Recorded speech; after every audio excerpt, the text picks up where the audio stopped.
when the budget was submitted to Congress, it was clear in the President's message that the highest budget allocation was given to the education sector, which was 977 billion.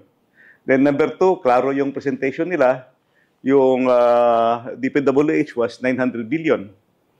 Then pagdating sa BICAM, binawasan ng 31 billion yung 977 billion na DPWH, tapos yung DepEd, no? Yung education sector pala. Yung education sector nabawasan ng 31 billion, tapos yung DPWH or infra na dagdagan pa ng 288 billion for a total of 1.1 trillion. So ang laki ng agwat. So I cannot imagine our BICAM members forgetting the basic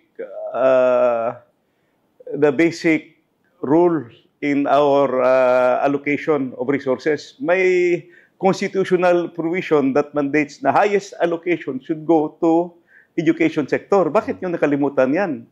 It's very